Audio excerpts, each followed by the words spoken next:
It's Wednesday here on the Locked On Steelers podcast. I'm your host, Chris Carter. We've got a special guest today. Dave Dameshek comes through. I want to talk to Dave about a philosophy debate where he stands on the other side of how the Steelers should have handled the quarterback situation. We'll debate about that and how dominant the Steelers team can be in 2025. All here on the Locked On Steelers podcast. Let's get into it.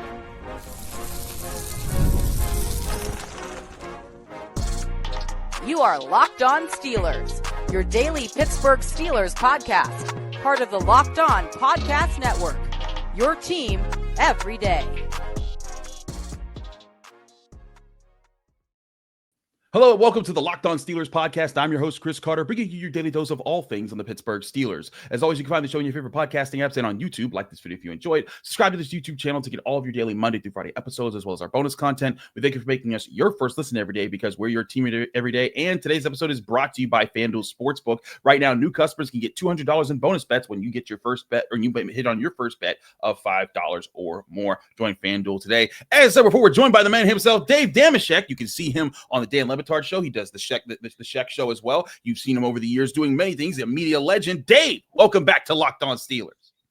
What's happening, CC? What a pleasure to see you once again. I'm glad that we don't have to talk about Pitt basketball. Please don't bring it up. I do want to say in advance, congratulations on the nuptials this summer. Bad news, RSVP Aaron Rodgers can't make it. He's going to be in Egypt.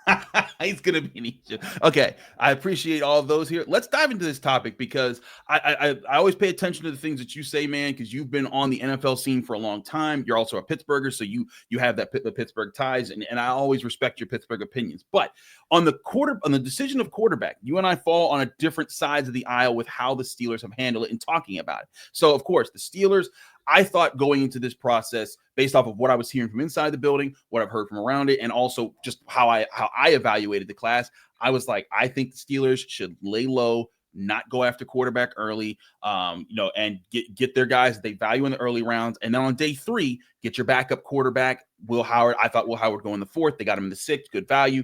I thought that they handled that right. You, however, have a different approach. Can you explain people where you come from and how the Steelers have handled quarterback?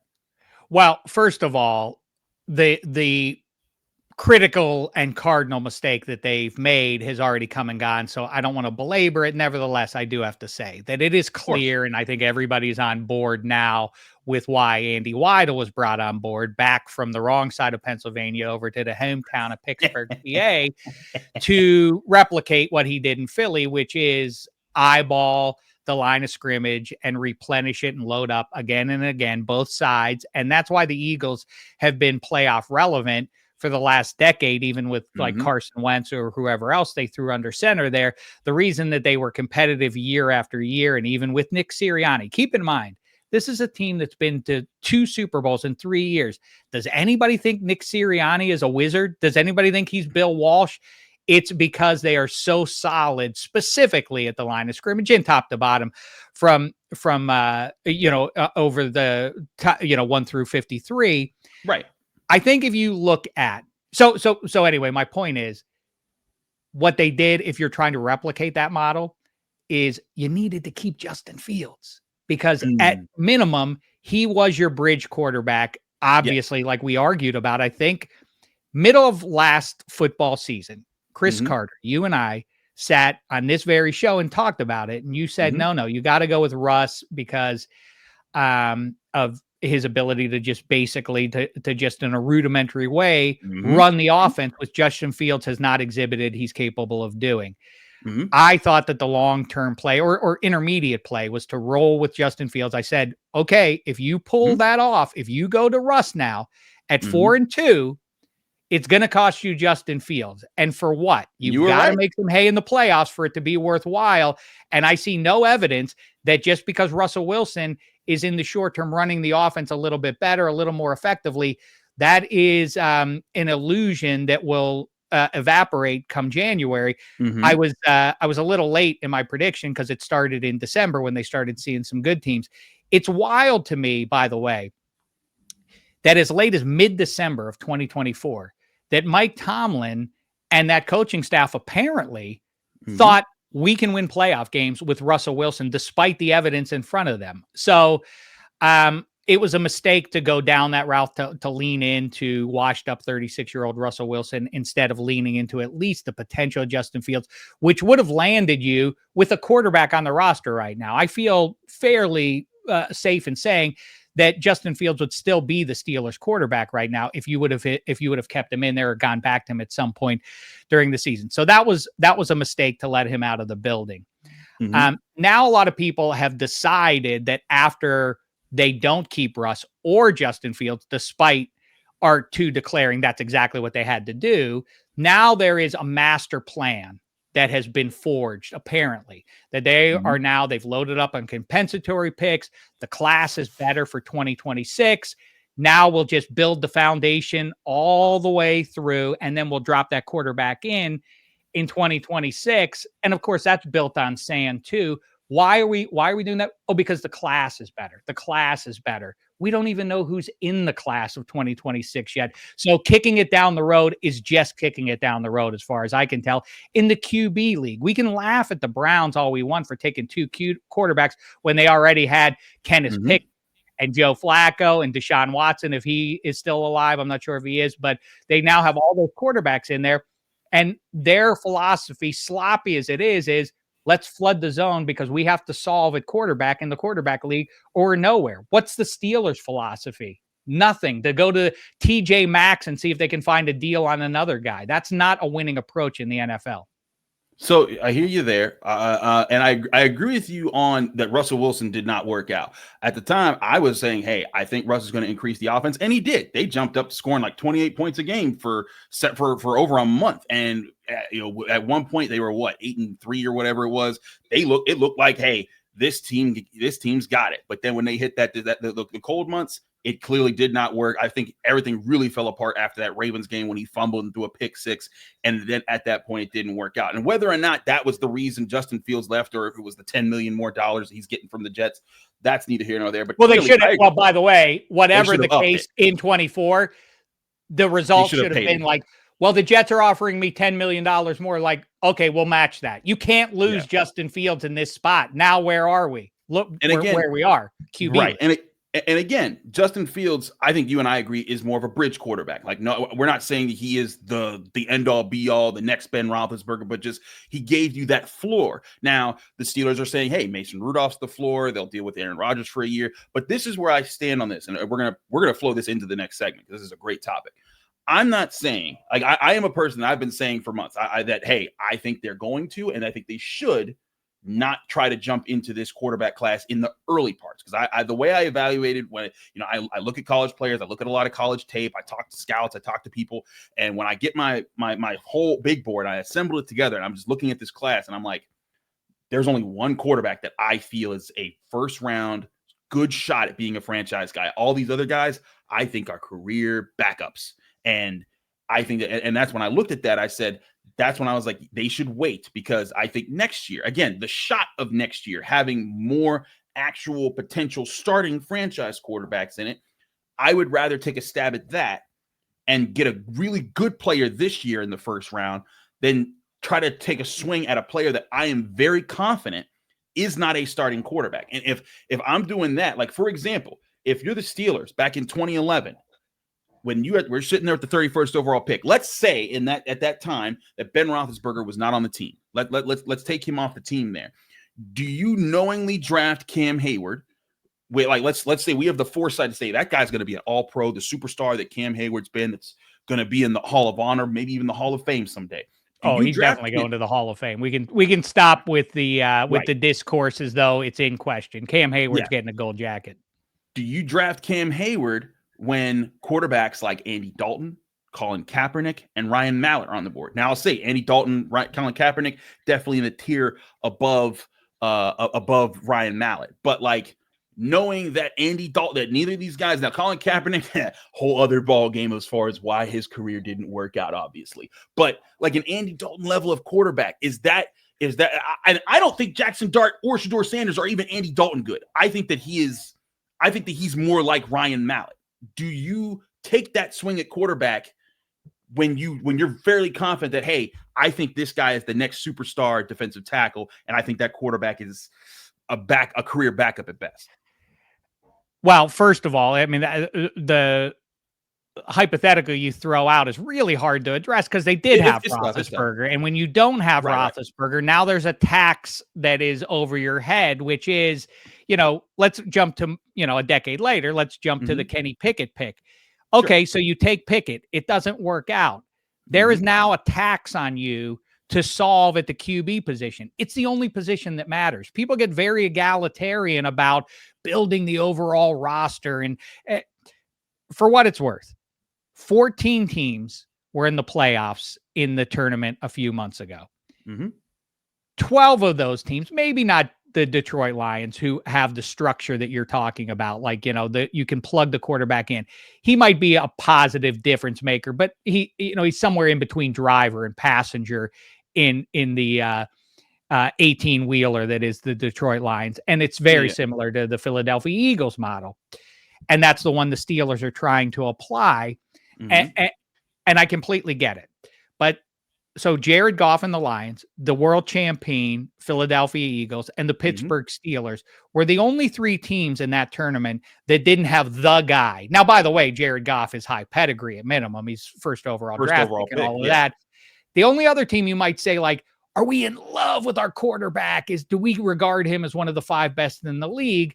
I think would be the Eagles, but they have built a structure around him. And by the way, I think it would be not impossible to replicate and get the best virtues of Justin Fields as an offensive player on the field and replicate something adjacent to what the Eagles did. Jalen Hurts. Especially with DK Metcalf now in the fold. But the Eagles win the Super Bowl because, like we say, they're loaded up at the line of scrimmage, both sides and everything else. And the Steelers have Russell Wilson. And that's the extent of the evidence that you can win in the QB league without having the guy at QB. The Steelers missed with Kenny Pickett. The answer then can't be like, well, in the flipping coin competition, I called heads and it came up tails once. So that means no more flipping coins for us for the next generation. Cannot be the conclusion you reach. You have now been taxed, much like the Arizona Cardinals were when they drafted Josh Rosen. They burned a high first on a bust who they knew by the end of the first season, boy, this ain't going to work out.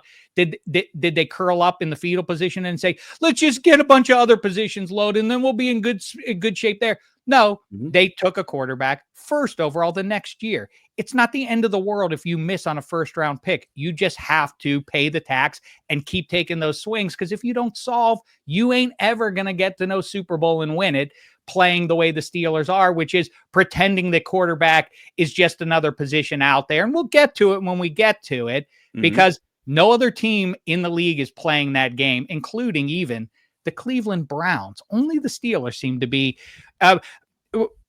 We can talk about this for the next 20 minutes, but I want to stop monologuing and give you a chance to try and respond to that. No, I'm going to respond, but I got to go to our ad breaks. Otherwise, my people that locked on will kill me. We're gonna keep this topic going because this is very interesting, and I have some I love those thoughts there, and I have some interesting back and forth. But we'll get to that next here on the Locked On Steelers podcast. Chris Carter, Dave Dameshek, stick with us. This debate will continue right after this. But first, remind you, this show is also brought to you by Skylight Calendar. Say goodbye to sticky notes, scribbled plans on the fridge, and overlapping calendar invites. The Skylight Calendar is here to bring clarity to the chaos and help families stay organized without the stress. This sleek digital display syncs with your existing calendars, Google, Apple, Outlook, and more, making it simple to track appointments, practices, dinners, and reminders all in one easy-to-see place. How often do plans get missed because they're buried in a digital calendar or not written down at all? Would seeing your whole week clearly on a 15-inch HD screen help you stay focused and less overwhelmed? Right now, Skylight is offering our listeners $30 off their 15-inch calendars by going to skylightcal.com/NFL. Go to skylightcal.com/NFL for $30 off your 15-inch calendar. That's skylighthtcal.com/NFL.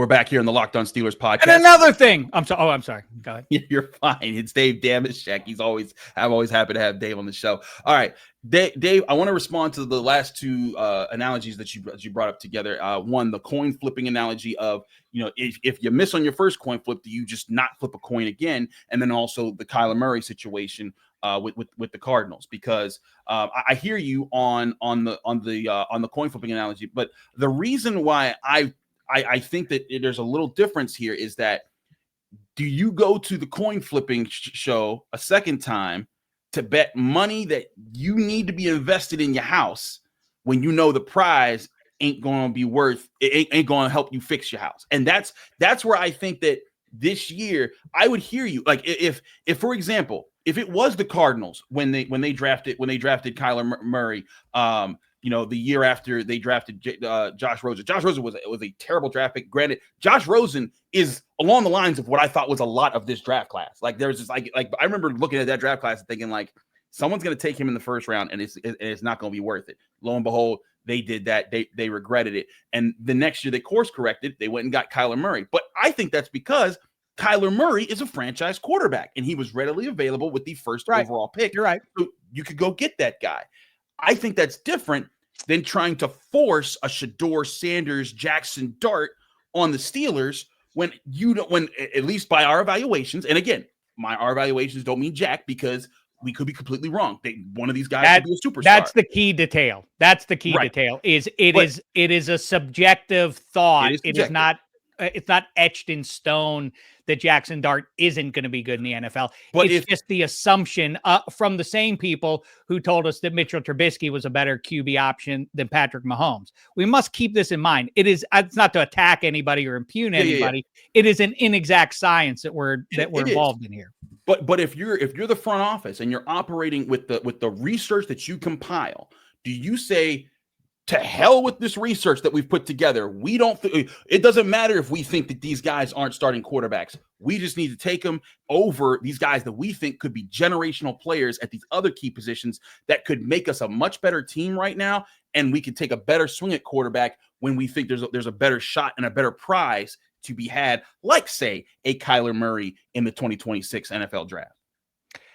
I hear you. First, we can talk about the future considerations thing, the gray faces of like, but the next group is going to be better. We don't even know who those guys are. Right. I mean, like the best example I can conjure right now, the one I always go to is like in 2021, the thought was don't take any of these cats because the 2022 QB class is loaded up. The two biggest names in that class in 2021, spring of 2021, if you look up, hey, who are the big QBs to get in 2022? This was a rich QB class a year away. People were talking about it. Sam Howell and Spencer Rattler. Yeah. If you kick it down the road, and by the way, the Steelers appear to be applying now sort of like an imperfect plan that has already been disproven by the Indianapolis Colts, which is we can just get another mercenary vet in here for a 1-year deal, whether it's Phil Rivers or Matt Ryan or Carson Wentz or whoever it is, because we're just biding our time until we think the real deal is there near the top of the draft. That yielded Anthony Richardson. That's the end. That's the end of my story for you. By the way, so I mean, like the idea that there is gold awaiting at the end of the rainbow, as long as you're patient, is fraudulent to begin with. Again, it is an inexact science. If you knew that there was a stud there for you on the other side, then I would certainly stand down and say, okay, obviously you wait for that guy. You don't go get a B- when there's an A+ waiting for you if you just wait one more year for it. We don't know what's on the other side. And by the way, again, we don't know what Jaxson Dart's going to be or Shedeur Sanders is going to be. We have our assumptions, and I happen to agree with you. And that makes me seem insane that I say, well, I still would maybe take a swing on Jaxson Dart or Tyler Shuck or whatever guy jumps out to you as a potential starter in the league. I get you. If you have rendered the verdict, none of these guys is ever going to rise to the level of starting QB. I get it. But again, you have to take your swings at that position. It's not an egalitarian exercise here where all 22 positions matter equally out there. The jury is in. The Steelers for the last half dozen years on defense have had future Hall of Famer Cam Ward, Cam Hayward. I wish we had Cam Ward. Cam Hayward. We have future Hall of Famer, first balloter TJ Watt, perennial All-Pro Minkah Fitzpatrick, a late first, early second, whatever it ended up being for Joey Porter Jr. There's studs all over the field. They're high pedigree guys all over the field on defense. By the way, Mike Tomlin's specialty is allegedly defense. It is added up to 0 playoff victories. I think I lost you for a sec, Dave. You went mute.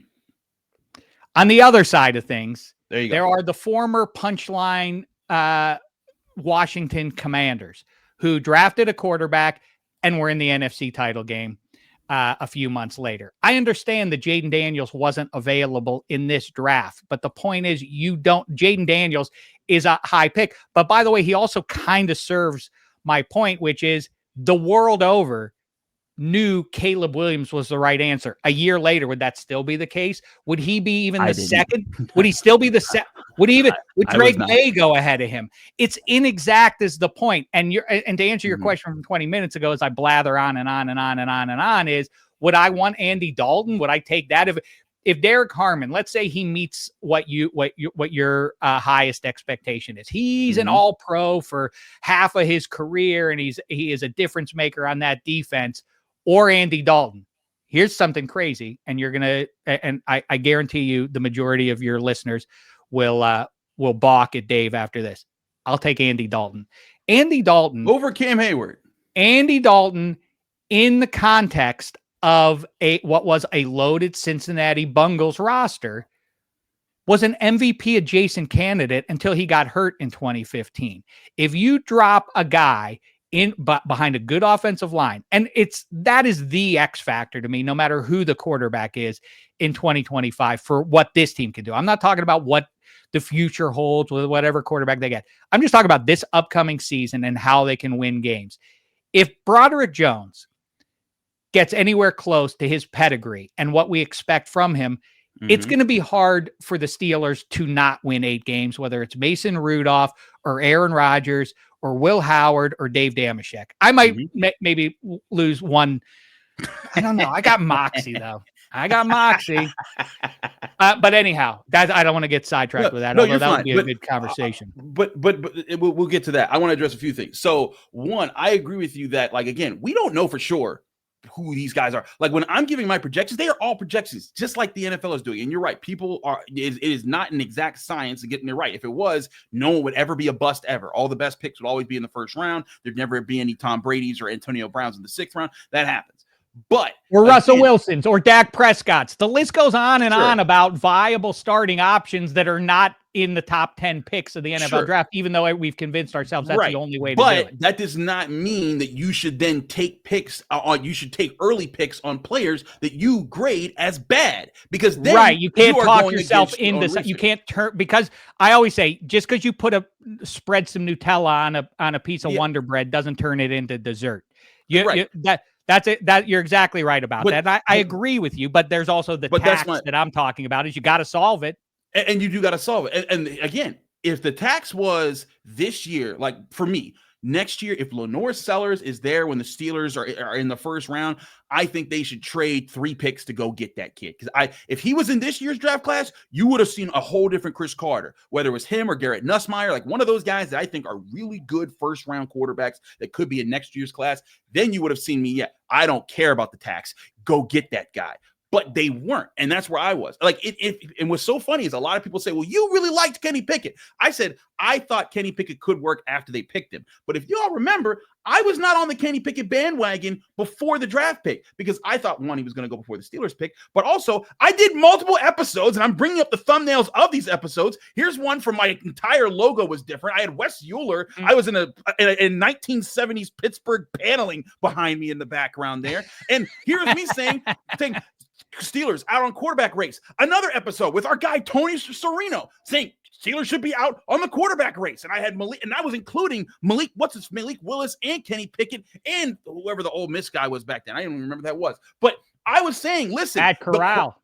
I couldn't even remember his name. I still don't remember his name. But I thought back then they should have waited on that draft class year, because Bryce Young and CJ Stroud were coming the next year. And I thought That was the year to say, but what if you had done that, though? That's a perfect point. What if you had done that? The first four quarterbacks of the following year after Pickett were Bryce Young, who was universally, again, the guy you had to take. And then it ended up being, oh, yeah, CJ Stroud was the better of the two, or at least that's what you thought after his rookie season.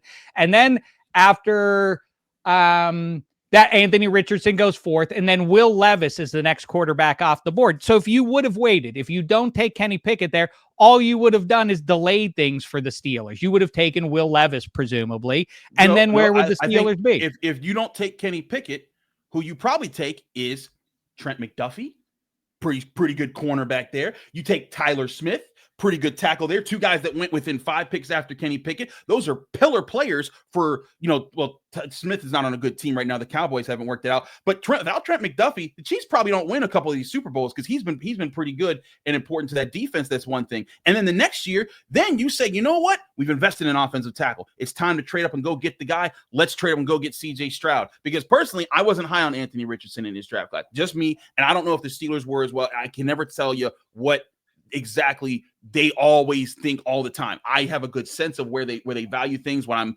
asking my questions and I'm building the tea leaves. But because they weren't in on the 2023 quarterback draft class, I can't tell you if they valued Bryce Young over CJ Stroud over Anthony Richardson over Will Levis. But if it was me, I was saying before the 2022 draft, I was like, hey, wait on this year, get a really good player, go get your quarterback next year when Stroud and Young are there, because that's going to be the better. But then who would have been that?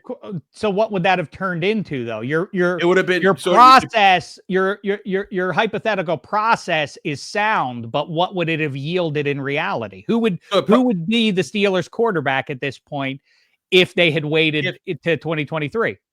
If the ideal world was the situation where the Steelers had been really aggressive and traded up and gone and got the guy, I would have gotten CJ Stroud. That was the guy I really liked. I thought he would have been to get there.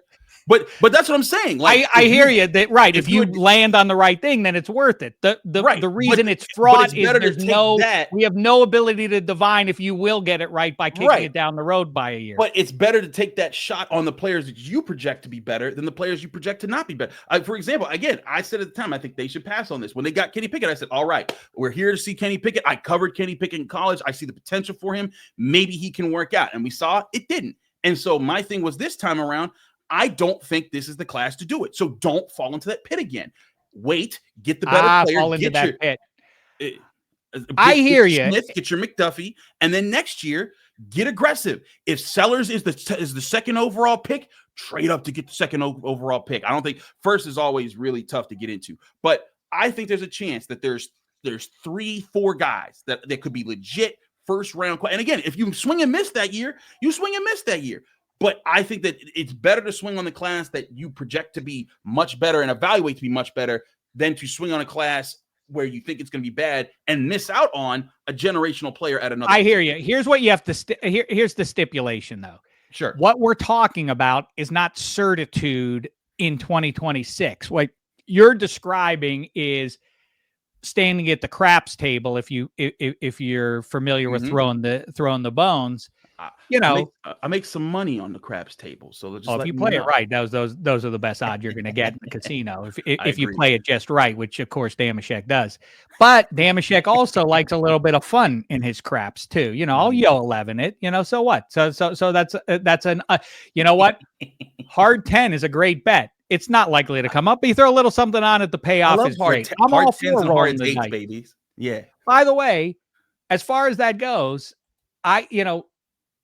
that's basically what the Steelers have reduced themselves to over the last handful of years, is like the longest shot possible. Maybe it'll work out. Like the enthusiasm that Steelers fans have been forced into trying to talk themselves into the 6th round pick, Will Howard being the next Ben Roethlisberger, is embarrassing for those people. But then again, I can't say that's my last 2 shows, Dave. They think I'm crazy for saying that this guy could be a decent backup potential Mason Rudolph. Oh man, don't get me. Listen, you know what? I don't want to devil's Dameshek myself. Maybe Will Howard turns into an all-pro quarterback and guides the Steelers to the Super Bowl. But that would be hitting the hard 10. I get what you're saying is basically the more likely bet is what you're talking about. You're not talking about that like, field. oh, I know that if we wait next year, then we'll get the real deal. You're saying, I think the odds are a little bit better, much as it's more likely you can roll a 6 or an 8 versus rolling a 4. You're saying, let's bet on the 6 or the 8 coming up rather than betting on the 4. I think that's a very good analogy. I get completely what you're saying. The problem is they're in jail until they do anything. I mean, that your suspension of the reality of the QB league, and more importantly, the Steelers' suspension of that, means that they have to take bigger swings. They have to shoot for it. Boy, they need the $25,000 to pay the mob by sunup. They got to start taking some bigger swings than what they're taking. We're just wasting time. Otherwise, we're just nickel and diming through the night. And to what end? We've wasted. Going to take a bat to their knees. I mean, for real, like that. It's and also as I don't have to tell you, as opposed to, let's say, and really any of the 3 other major sports, the NFL, the way it breaks because of the cap and all the rest of it, for all the other factors, injuries and everything else, it is the most year-to-year league there is. So this notion of playing for the future is stinking thinking as far as I'm concerned. I mean, you have a limited window. We've already seen the best of TJ Watt. We obviously have already seen the best of Cam Hayward. Mm-hmm. I would advocate a bit. Maybe it makes me a heretic. I'm on board with the notion of trading TJ Watt if it would yield something that. Now you're gonna start a whole other fire. We got to throw it. Well, no, I just want to say this. Let me just say this to you quickly. I completely get where you're coming from. Like, oh, you can't trade TJ Watt because he is black and gold, and you have to invest in guys so that they only wear black and gold. Nobody that you talk to cares more about the fact that the city of Pittsburgh, all 3 of its pro teams wear the same color scheme. It means more to me than it does, I'm sure, just about anybody else, that Mean Joe and Terry Bradshaw and Mario Lemieux and Sidney Crosby and Willie Stargell and Roberto Clemente wore black and gold, but only black and gold in their career. And Ben Roethlisberger too. And point. So that's why you have to Drake. That's why you take Kenny Pickett. I got to throw to a break. When we come back, I want to go to the next phase of this conversation. We're way over our ad break time. Chris Carter, Dave Dameshek. We'll be right back. But first, to remind you, this show is also brought to you by FanDuel Sportsbook, the #1 sportsbook in America. The NBA playoffs are in full swing, and every night delivers highlight-worthy performances, major momentum shifts, and can't-miss moments like, hey, he had a buzzer beater the other night. It was amazing time. Whether it's a game-winning shot or a breakout player, there's never been a better time to get in on the action, and the best place to do that is with FanDuel because it makes it easy to stay in the game before tip-off and live during the game. They give you player props, performance trends, and same-game parlays that fans can have more ways to win and play smart than ever and win big. Between Anthony Edwards, Steph Curry, Nikola Jokic, SGA, Jalen Brunson. There's so many stars out there. Tyrese Halliburton, because apparently Alan Saunders will give me hell about not mentioning his name. But also Tyrese Halliburton. But there's so many stars to bet on to make your big time winning same game parlay. And if you're new to FanDuel, you can win $200 in bonus bets if you hit on your first bet of $5 or more. It's a great deal to take advantage of during the NBA playoffs. New to FanDuel, again, perfect time to sign up. Go to FanDuel.com, place a $5 bet. If it wins, you get $200 in bonus bets right in your account right away. Make every moment more with FanDuel, official sportsbook betting partner of the NFL and the NBA.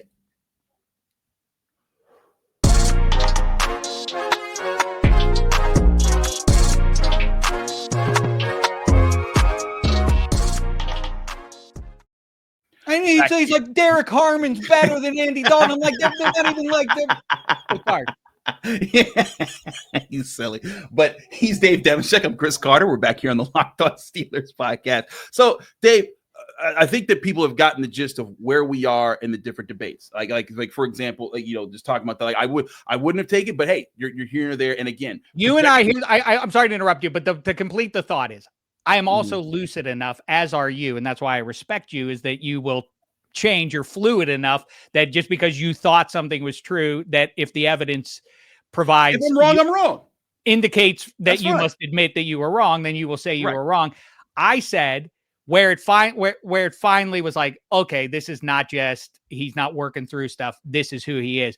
When Kenny Pickett, at the very end of the season, when Mason Rudolph, in fact, could hang in the pocket in Seattle with guys bumping into him and throwing strikes after watching a season and a half of Kenny Pickett, bail when a guy got within 5 feet of him. It was like, okay, Kenny Pickett is sufficiently spooked by the mass of humanity in front of him that he's just never going to be able to see on the other side of the line of scrimmage in pro football. He's not going to work out. We should move on from him. I was all on board with that, but I still think spiritually, like I talk about because of black and gold and all of that, there are times when you have to take those swings because of what it would mean to the populace to act like, well, who cares as long as he's good. It would be cool if the Pitt quarterback was the Steelers quarterback for 15 years and they won a Super Bowl doing it. That's why you do it. And I hear that, but at the same time, but to your point about being wrong, I was a champion of Kenny Pickett. After that rookie season, I was like, I think he can be the guy. I think if they fully invest, they develop this O-line, get a run game going. I was on here saying he can be the guy. At the end of that season, I was like, all right, I may have been mistaken. And then they traded him away, and I was like, yep, I was mistaken. And that was you and I were going back and forth trading DMs and stuff, and like, look at Kenny Pickett here. Like, he's just plainly like he was either doing the pirouette to his left, just missing that gentle fade away to nowhere. Like, it was just like it was over and over again. What are we looking at? You can't support that because that's not going to win out over the time. And so, to your point, that's where I've always been like, hey, I'm going to tell you authentically what I think, what I believe, what I've studied, I'm an insider. I got sources. I was the first in the world to know Derrick Harmon was getting picked by the Steelers. Same thing with Caleb Johnson. I reported that in our live stream of the Pittsburgh Post-Gazette. I reported it for the Pittsburgh Post-Gazette. We I have those senses. And so when I bring you my opinion and I'm giving you my thoughts here, I'm not saying that my opinions are the gospel, but I am saying that these are formed with more than just speculations of sitting in my couch and diddling my fingers. That's what I'm telling. I recklessly speculate. I have some sources, but I still prefer to write. I'm not saying that that's what you do. Right. You're a reporter, and you do. That's why you're as good as it gets. You report things, but also understand what you're looking at and have the ability to process it and analyze. It doesn't mean that you're right that Derrick Harmon's going to be that, but I do love what we do agree on. I like Derrick Harmon a great deal in a vacuum as a football player, and Caleb Johnson even more so. Those kind of bangers, that ability to beat the hell out of people. I think it's a funny thing when you hear like, oh, that they're a physical football team. Well, they're running into people on purpose. All the guys out there are doing that. They're all physical. I suspect they're all physical. The teams. No one is playing two-hand touch out there.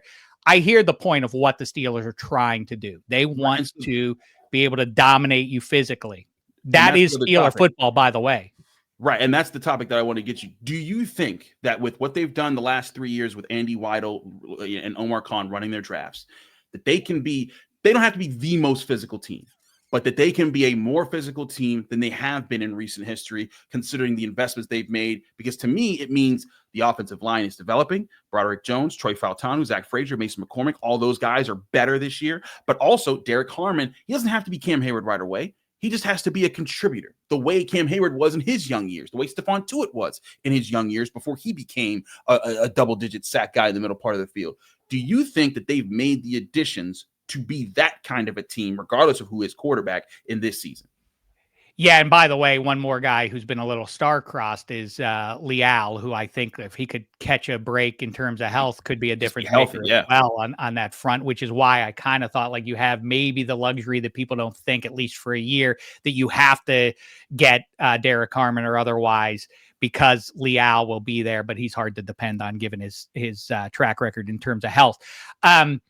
But to answer your question, yeah, and I know that is specifically what Omar Khan set out to do when he started. He said it's going to take a couple of years for me. I know he was telling people that it's going to take me a couple of years to get this roster to where it needs to be in terms of exactly what we're talking about. Brawn, might is right. That is basically what he set out to do. Nasty guys, mean, name drops here, but Ike Taylor and Maurice Jones-Drew. Will say like the notion that, the executive wing at the NFL headquarters is like, we want all good human beings. Like we want all great citizens, right. Arts populating our league. It's like, if you want to win, everybody can't be an angel. You got to have some bad dudes in there. That doesn't mean they have to behave themselves out of line, but you take the point. That Khan understood that it wasn't about like getting businessmen in there. It was about getting some guys that can kick the crap out of the guy in front of them. And by the way, that is the Cowher into Tomlin connection is. There, you can talk about this better than I can in all likelihood, but I remember sitting in on a conversation in which Willie McGinnis and Ike Taylor went head to head, and it was a fascinating. I had no business being in that room, but listening to these high end guys from high end teams of the 21st century debate what makes a winning team, and McGinnis' thing was, it's about just doing your job. You're part of a collective. You're representing the entire unit. You're one of 11, and it's connected, and it's an orchestra. And if you all take care of your job, you win. Ike's response was, that's not how we do it. It's about 1-to-1, beat the guy in front of you. Beat the hell out of the guy in front of you. Now, you could take the takeaway could be like, well, I guess the Patriots way has worked better than the Steelers way this millennium. But I think that is the Steelers way. And I think there's something to that when you blur your eye, that the Steelers fans from 1975 and 2025 can appreciate. I like a vibe. I don't want a chameleon. I happen to a chameleon team whose greatest virtue is like, we can play it however you want to. I understand that that's a winning method in pro football these days. I like an identity. I kind of like even what the New York Giants just did. They're an incomplete roster, but man, good luck against that pass rush, man. There's one play. I like the Steelers having an ID that carries through year to year and decade to decade. And I think the Steelers are embracing that. The only problem is, as I say all that stuff that transcends the now and talks about the steel curtain and the mighty Blitzburg and all of that kind of stuff, which is legitimate and shouldn't be laughed at because people lean into that and bask in the reflected glory of all that. The problem is it's the QB league. So you can't win anything if you don't have a QB. So I go back to where we started. You need a quarterback, even if it's just a guy who succeeds at the level of being good on his rookie deal, which is to say surrounded by talent, being on a great roster, but he's capable, can make good, solid decisions, be precise with the ball. That's enough to win in the NFL, as the Philadelphia Eagles just sort of showed you.